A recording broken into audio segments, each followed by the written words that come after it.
YCP MP Avinash Reddy వివేక హత్య కేసును తప్పుదోవ పట్టించే ప్రయత్నం చేశారని ఏపీ ప్రభుత్వం తెలిపింది. దీనిపై సుప్రీంకోర్టులో అదనపు అఫిడవిట్ దాఖలు చేసింది. ఎంపీ అవినాష్ రెడ్డి మార్గదర్శకత్వంలోనే సిబిఐ అధికారి రామ్ సింగ్, సునీత, నర్రెడ్డిలపై కేసు నమోదు చేశారని అందులో పేర్కొంది. వైఎస్ వివేక హత్య కేసును ఉద్దేశపూర్వకంగా తారుమారు చేసేందుకు కుట్ర జరిగిందని ఏపీ సర్కార్ వివరించింది.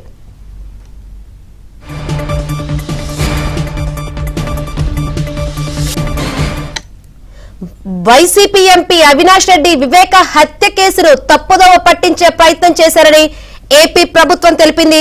ఇదే అంశానికి సంబంధించి మరిన్ని వివరాలు అందించేందుకు మా ఢిల్లీ బ్యూరో చీఫ్ కృష్ణ సిద్ధంగా ఉన్నారు. కృష్ణ, శంకరి, వైఎస్ వివేకానంద రెడ్డి హత్య కేసులో అసలు ఏదైతే అవినాష్ రెడ్డి అదేవిధంగా ఆయన అనుచరులు, ఆయనకు సహకరించినటువంటి పోలీస్ అధికారులు వీరంతా కూడా ఏ మేరకు ఈ మొత్తం కేసుని తారుమారు చేయాలని ప్రయత్నం చేశారు అన్న వివరాలన్నింటినీ కూడా ఈ రోజు సుప్రీంకోర్టులో ఏపీ ప్రభుత్వం దాఖలు చేసినటువంటి అదనపు అప్డేట్ లో పేర్కొంది. ఇది ఈ నిజానికి రామ్ సింగ్ పైన దాఖలైనటువంటి కేసు. రామ్ సింగ్ అదేవిధంగా వైఎస్ వివేకానంద రెడ్డి కూతురు సునీతారెడ్డి, ఆయన అల్లుడు నర్రెడ్డి రాజశేఖర రెడ్డి పైన కేసు నమోదైంది.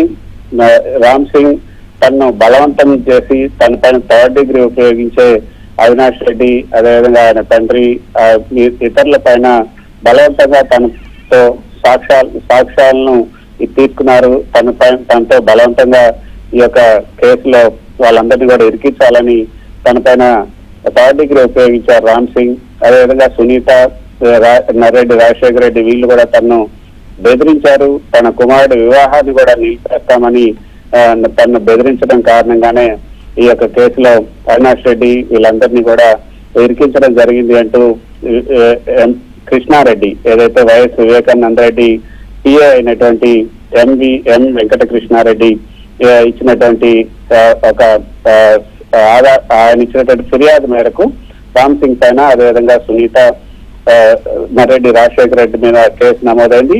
ఆ ఎఫ్ఐఆర్ ని కొట్టేయాలంటూ ఏపీ హైకోర్టుని ఆశ్రయించారు. కానీ ఏపీ హైకోర్టులో అక్కడ ఊరట కలగలేదు. 15/5/2024 ఏపీ హైకోర్టు ఇచ్చినటువంటి తీర్పును నర్రెడ్డి రాజశేఖర రెడ్డి సుప్రీంకోర్టులో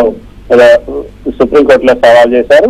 ఆ సుప్రీంకోర్టులో Narreddy Rajasekhara Reddy versus AP government దాఖలైనటువంటి ఆ కేసులోనే ఈ రోజు ఏపీ ప్రభుత్వం కొత్తగా అదనపు అఫిడవిట్ ను దాఖలు చేయడం జరిగింది. అందులో అసలు ఈ కేసులో అసలు ఏం జరిగింది అంటూ కొత్త ఇన్వెస్టిగేషన్ ఆఫీసర్ బుక్కే మురళి ఇచ్చినటువంటి స్టేట్మెంట్, ఆ తర్వాత అదనపు ఆధారాలు ఇవన్నీ కూడా అందులో పొందుపరచడం జరిగింది. అసలు ఏం జరిగింది, ఎందుకు ఎంవి కృష్ణారెడ్డి ఈ కేసులో వీళ్ళకు వ్యతిరేకంగా చేయాల్సి వచ్చింది అన్న వివరాలన్నింటినీ కూడా అందులో పొందుపరిచారు. అందులో చాలా ఆశ్చర్యకరమైనటువంటి అంశాలు వెలుగులోకి వచ్చాయి. అసలు మొత్తం దీని వెనుక అవినాష్ రెడ్డి ఉన్నారు. అవినాష్ రెడ్డి బెదిరించి అప్పుడు ఆ ఇన్వెస్టిగేషన్ ఆఫీసర్ గా ఉన్నటువంటి జి రాజును బెదిరించి మొత్తం వాళ్ళే ఎఫ్ఐఆర్ దగ్గర నుంచి ఛార్జ్ షీట్ వరకు కూడా వాళ్ళే తయారు చేశారు. ఆ సాక్షులు కూడా వాళ్ళే ఇంట్లో అంటే సాక్షులను ఎవరిని కూడా విచారించకుండా అందరినీ విచారించి సుమారు 22 మంది సాక్షులను ఇందులో పెట్టారు. ఆ 22 మంది సాక్షులను కూడా అసలు విచారించకుండానే వాళ్ళు విచారించేశాం, వాళ్ళు ఈ విషయాలు చెప్పారు వీళ్ళకి వ్యతిరేకంగా, కాబట్టి వీళ్ళపైన ఎఫ్ఐఆర్ దాఖలు చేశాం అంటూ ఒక ఎఫ్ఐఆర్ ని అక్కడ పులివెందుల మ్యాజిస్ట్రేట్ ముందు ఇచ్చేయటం, తర్వాత అక్కడి నుంచి మళ్ళీ ఛార్జ్ షీట్ కి అనుమతి తీసుకోవటం, తర్వాత వీళ్ళపైన కేసు నమోదుకి కూడా పులివెందుల మ్యాజిస్ట్రేట్ కోర్టులో అనుమతి తీసుకోవటం, ఇవన్నీ కూడా చదివాక నడిచిపోయాయి.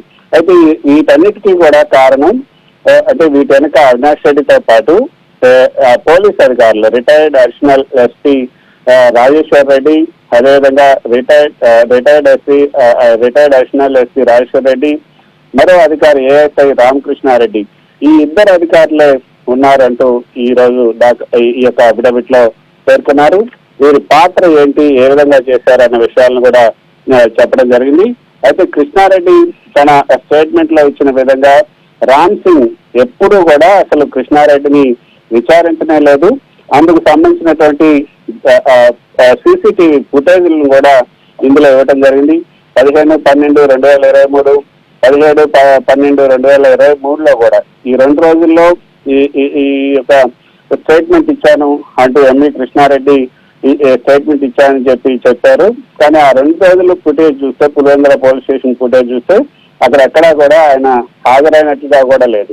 అంటే అసలు అన్ని కూడా ఒక గదిలో కూర్చొని వీళ్ళంతా కూడా తయారు చేసి ఒక ఎఫ్ఐఆర్ ను వాళ్ళే తయారు చేస్తారు. తర్వాత సాక్షుల్ని వాళ్ళే విచారించినట్టు దానికి సంబంధించినటువంటి డాక్యుమెంట్స్ అన్నింటినీ కూడా వాళ్ళే తయారు చేస్తారు. చివరికి అక్కడ ఉన్నటువంటి ఎస్ఐఆర్ ఇన్స్పెక్టర్ ఎవరైతే ఉంటారో ఆయన చేత సంతకం పెట్టుకొని అంతా ఆయనే చేశాడని చూపించి కోర్టుకి సమర్పించడం జరిగింది.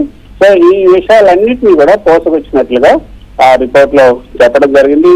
అక్కడ ఏదైతే శంకర్ రెడ్డి రామ్ సింగ్ తనను బెదిరించారు, థర్డ్ డిగ్రీ ఉపయోగించారు అని చెప్పినప్పుడు అసలు పులివెందుల పోలీస్ స్టేషన్ కూడా రామ్ సింగ్ రాలేదు. తర్వాత అక్కడ ఉన్నటువంటి జైలు ఏదైతే ఉందో, కడప జైలు ఏదైతే ఉందో అక్కడ ఉన్నటువంటి గెస్ట్ హౌస్ కూడా రామ్ సింగ్ అతన్ని పిలిపించలేదు. వేరే వాళ్ళు ఆయన్ను వెంకటరెడ్డిని కృష్ణారెడ్డిని విచారించారు తప్పితే ఈయనెవరు కూడా విచారించలేదు అన్న విషయాలను అందులో చాలా స్పష్టంగా చెప్పడం జరిగింది. M V Krishna Reddy central prison Kadapa ఏదైతే కడపలో ఉన్నటువంటి సెంట్రల్ ప్రిజన్ గెస్ట్ హౌస్ లో 30/11/2021 తోట హరికృష్ణ సమక్షంలో మాత్రం విచారించారు. అయితే అప్పుడు ఢిల్లీలో కూడా తను ఢిల్లీకి పిలిపించి కూడా తను రామ్ సింగ్ హింసించి థర్డ్ డిగ్రీ ఉపయోగించి ఢిల్లీ హెడ్ క్వార్టర్ లో సిబిఐ హెడ్ క్వార్టర్ లో 10/3/2021 ఢిల్లీలో తను హింసించారని చెప్పారు. కానీ అందులో దీపక్ గౌర్ సిబిఐకి సంబంధించినటువంటి డిసి దీపక్ గౌర్ మాత్రమే విచారించారు. అందుకు గల సాక్ష్యాలను కూడా అందులో ఆయన పొందుపరచడం జరిగింది. సో ఎంవి కృష్ణారెడ్డి ఇచ్చినటువంటి ఏదైతే స్టేట్మెంట్ ఉందో ఆ స్టేట్మెంట్ మొత్తం కూడా తప్పు. దానికి సంబంధించినటువంటి అందులో ఎంవి కృష్ణారెడ్డి స్టేట్మెంట్ లో చెప్పినట్టు అంశాల్లో ఏ ఒక్కటి కూడా నిజం లేదు. తర్వాత సునీత అదేవిధంగా నర్రెడ్డి ఇద్దరు కూడా తను హైదరాబాద్ కు పిలిపించి అక్కడ వాళ్ళ ఇంట్లో తను బెదిరించారు, తన దగ్గర ఉన్నటువంటి ఫోన్లు లాక్కున్నారు అని చెప్తున్నారు. కానీ దానికి సంబంధించినటువంటి ఆధారాలను కూడా దానికి సంబంధించిన సాక్ష్యాలను కూడా కృష్ణారెడ్డి సమర్పించలేకపోయారు అన్న విషయాలను అందులో పొందుపరచడం జరిగింది. అయితే కేవలం 12 రోజుల్లోనే ఈ కట్టుకథలన్నీ కూడా రామ్ సింగ్, సునీత, నైడారెడ్డి మీద మొత్తం తయారు చేసి వాళ్ళ మీద కేసులు నమోదు చేశారు. తను ఇచ్చినటువంటి ఫిర్యాదుకు మద్దతు ఇచ్చే ఏ ఒక్క ఆధారాన్ని కూడా ఎంవి కృష్ణారెడ్డి సమర్పించలేకపోయారు. ఇన్వెస్టిగేషన్ ఆఫీసర్ జి రాజు ఎవరైతే ఉన్నారో అసలు ఎక్కడికి వెళ్లకుండానే రిపోర్ట్ తయారు చేశారు. అదంతా ఇద్దరు పోలీస్ అధికారులు ఎవరైతే ఉన్నారో retired additional SP K Rajeshwar Reddy, G రామకృష్ణారెడ్డిలో చూసుకున్నారు. సాక్షులు చాలా మంది తాము అసలు స్టేట్మెంట్ ఇవ్వలేదని కూడా విచారణలో తెలిపారు. అసలు కేసు డైరీలో పత్రాలపైన సంతకం చేయడానికి ఇన్వెస్టిగేషన్ ఆఫీసర్ జి రాజు నిరాకరించినప్పుడు ఆయన ఏఎస్ఐ రామకృష్ణారెడ్డి అదే రిటైర్డ్ అదనపు ఎస్పీ రాజేశ్వర్ రెడ్డిలు అక్కడ ఎంపీ వైఎస్ అవినాష్ రెడ్డి ఇంటికి తీసుకెళ్లారు. అక్కడ అవినాష్ రెడ్డి తన సూచనలు కనుక పాటించకపోతే తీవ్ర పరిణామాలు ఉంటాయని వైఎస్ జి రాజును బెదిరించారు. రిటైర్డ్ పోలీస్ అధికారులతో కుమ్మక్కై అవినాష్ రెడ్డి ఆయన సహచరులను ఈ వివేకానంద రెడ్డి కేసు నుంచి విముక్తి పొందేందుకు ఒక పన్నిన కుట్రగా ఇది చాలా స్పష్టంగా అర్థమవుతుందని కూడా అందులో పేర్కొన్నారు. మరొక విషయం శంకర్ ఇందులో చాలా స్పష్టంగా ఎఫ్ఐఆర్ ఇండెక్స్ లో కూడా ఈ కేసు డీటెయిల్స్ నమోదు చేయకూడదని కూడా retired additional SP K Rajeshwar Reddy, ASI G Ramakrishna Reddy వీళ్ళిద్దరు కూడా జి రాజుని అప్పటి ఇన్వెస్టిగేషన్ ఆఫీసర్ జి రాజుని బెదిరించినట్లుగా కూడా తను బెదిరించినట్లు కూడా జి రాజు అంగీకరించారు. 15/12/2023, 17/12/2023 ఇన్స్పెక్టర్ జి రాజు వెంకటకృష్ణారెడ్డిని అసలు విచారించడం లేదు. అసలు వెంకటకృష్ణారెడ్డి పోలీస్ స్టేషన్ కి రాలేదు. సీసీటీవీలో ఈ విషయాలు చాలా స్పష్టంగా తెలుస్తున్నాయి. దానికి సంబంధించినటువంటి ఆధారాలను కూడా ఇందులో పొందుపరిచారు. తర్వాత వివేక పిఏ వెంకటకృష్ణారెడ్డి రామ్ సింగ్ వెంకటకృష్ణారెడ్డి రామ్ సింగ్ ఎప్పుడు కూడా విచారించలేదు. దానికి సంబంధించినటువంటి సీసీటీవీ ఫుటేజ్లు కూడా ఈ రోజు ఈ యొక్క అదనపు అఫిడవిట్ లో కోర్టు ముందుకి ఏపీ ప్రభుత్వం ఇచ్చింది. సో మొత్తంగా వెంకటకృష్ణారెడ్డి చెప్పినవన్నీ కూడా కట్టుకథలని కూడా ఇందులో చెప్పారు. తర్వాత ఏ విధంగా ఈ కేసు మొత్తాన్ని అంటే ఒక వివేకానంద రెడ్డి హత్య కేసులో సునీతా రెడ్డి, అదేవిధంగా నర్రెడ్డి రాజశేఖర రెడ్డి హస్తం ఉంది అన్న ఒక కొత్త ఆలోచనని రేకెత్తించడానికి, వాళ్ళిద్దరిని కూడా ఈ కేసులో ఇరికించడానికి వెంకటకృష్ణారెడ్డితో కొమ్మక్కై అవినాష్ రెడ్డి ఈ కేసును బనాయించారు అన్న విషయాన్ని ఈ యొక్క అదనపు అప్డేట్ లో ఏపీ ప్రభుత్వం పేర్కొనడం జరిగింది. Right, thank you Krishna. Right, ఇదే అంశం సంబంధించి మరిన్ని వివరాలు అందించేందుకు మా ప్రతినిధి ప్రవీణ్ సిద్ధంగా ఉన్నారు. ప్రవీణ్, వైఎస్ అవినాష్ రెడ్డి మార్గదర్శకత్వంలోనే ఇటు కేసులు పెట్టారు, ఇటు సునీత అవ్వచ్చు, నర్రెడ్డిపై కూడా ఈ కేసులు ఇరికించే ప్రయత్నం చేశారు. మరోవైపు అసలు ఈ కేసును తప్పుదోవ పట్టించే ప్రయత్నం చేశారని ఏపీ ప్రభుత్వం సుప్రీంకోర్టులో తెలిపిన పరిస్థితులు అయితే కనిపిస్తుంది. ఏంటి దీనికి సంబంధించి అప్డేట్స్? వివేక హత్య కేసులో మరొక సంచలనమైనటువంటి విషయాలు బయటపడ్డాయని కూడా మనం భావించాల్సి ఉంటుంది. అవినాష్ రెడ్డి వివేక హత్య కేసును తప్పుదో పట్టించే విధంగా ప్రయత్నం చేశారంటూ కూడా ఏపీ ప్రభుత్వం బయట పెట్టినటువంటి పరిస్థితి కనపడుతుంది. అవినాష్ రెడ్డితో పాటు మరొక ఇద్దరు పోలీస్ అధికారులు కూడా సాక్షుల స్టేట్మెంట్లు రికార్డు చేయకుండానే, సాక్షులను విచారించకుండానే సాక్షులను విచారించి స్టేట్మెంట్ రికార్డ్ చేసినట్లు ఛార్జ్ షీట్ ఫైల్ చేశారనేటువంటి అంశాన్ని కూడా ఏపీ ప్రభుత్వం స్పష్టంగా సుప్రీంకోర్టు ఇచ్చినటువంటి నివేదికలో కూడా పేర్కోవడం జరిగింది. మరోవైపు ఎంపీ అవినాష్ రెడ్డి మార్గదర్శకత్వంలోనే సిబిఐ అధికారి రామ్ సింగ్ పైన, సునీత పైన, నర్రెడ్డి రాజశేఖర రెడ్డి పైన కేసు నమోదు చేశారనేటువంటి అంశాన్ని కూడా చెప్పడం జరిగింది. మరోవైపు వైఎస్ వివేక హత్య కేసును ఉద్దేశపూర్వకంగానే ఈ కేసులో తాము ఇరుకపోతామనేటువంటి భయాందోళనతో వీళ్ళని కేసును ఇరికించేటువంటి ప్రయత్నం చేశారు, కేసును తారుమారు చేసేందుకు కుట్ర చేశారనేటువంటి అంశాన్ని కూడా ప్రస్తుతం ఏపీ ప్రభుత్వం అయితే మాత్రం నివేదికలో పేర్కొన్నటువంటి అంశం కనపడుతుంది. మరోవైపు రామ్ సింగ్, సునీత, నర్రెడ్డి రాజశేఖర రెడ్డి, వివేక పిఏ కృష్ణారెడ్డి దాఖలు చేసినటువంటి కేసులో అదనపు డాక్యుమెంట్లను సుప్రీంకోర్టులో ఏపీ ప్రభుత్వం దాఖలు చేసింది. ఏపీ ప్రభుత్వం దాఖలు చేసినటువంటి పిటిషన్ లో ఈ అంశాలన్నీ కూడా వెలుగులోకి వచ్చినటువంటి పరిస్థితి అయితే స్పష్టంగా కనపడుతుంది. ఇందులో మరొక కీలకమైనటువంటి అంశం అయితే కనపడుతుంది. ఇందులో రిటైర్డ్ అడిషనల్ ఎస్పీగా ఉన్నటువంటి రాజేశ్వర్ రెడ్డి, మరోవైపు ఏఎస్ఐగా ఉన్నటువంటి రామకృష్ణారెడ్డిని ప్రధాన పాత్రధారులు అనేటువంటి అంశాన్ని కూడా ప్రస్తుతం అయితే మాత్రం ఏపీ ప్రభుత్వం గుర్తించింది.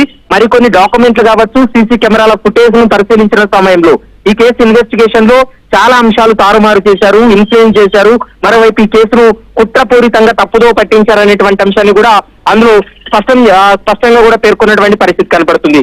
మరోవైపు రామ్ సింగ్ అనేటువంటి SP, CBI SP Ram Singh అనేటువంటి వ్యక్తి ఎంవి కృష్ణారెడ్డిని ఎప్పుడూ విచారణకు పిలవలేదు, విచారించలేదు. కానీ విచారణకు పిలిచి తన పైన థర్డ్ డిగ్రీ ఉపయోగించారని రామ్ సింగ్ హింసించారంటూ కూడా వైఎస్ అవినాష్ ఆయన కుటుంబ సభ్యులకు వ్యతిరేకంగా స్టేట్మెంట్ తీసుకున్నారని ఎంవి కృష్ణారెడ్డి చెప్పిన వాటిల్లో ఒకటి కూడా నిజం లేదనేటువంటి అంశాన్ని కూడా అందులో పేర్కొన్నారు. కాబట్టి ఈ కేసులో మరికొన్ని కీలకమైనటువంటి అంశాలు బయటపడ్డాయి. మరి సుప్రీంకోర్టు ఈ అంశానికి సంబంధించి ఏం నిర్ణయం తీసుకోబోతుందనేది మాత్రం చూడాలి. ఇప్పటికే ఎంపీ అవినాష్ రెడ్డి యొక్క ముందస్తు బెయిల్ ను రద్దు చేయాలని కోరుతూ సుప్రీంకోర్టులో పిటిషన్ పెండింగ్ లో ఉంది. మరి ఆ ముందస్తు బెయిల్ రద్దు చేయడానికి ఖచ్చితంగా ఇప్పుడు ఏపీ ప్రభుత్వం సుప్రీంకోర్టుకి ఇచ్చినటువంటి నివేదికను ఎంతో కొంత ఉపయోగపడుతుందనేటువంటి అంశాన్ని అయితే మాత్రం ఇప్పటికే న్యాయవాదులు కూడా చెప్తున్నటువంటి మాట. మరి చూడాలి ఈ కేసుకు సంబంధించి సుప్రీంకోర్టు ఎలాంటి కామెంట్ చేయబోతుంది, ముందస్తు బెయిల్ రద్దు చేయబోతున్నారా లేదా అనేది మాత్రం భవిష్యత్తులో చూడాల్సినటువంటి అవసరం ఉంటుంది.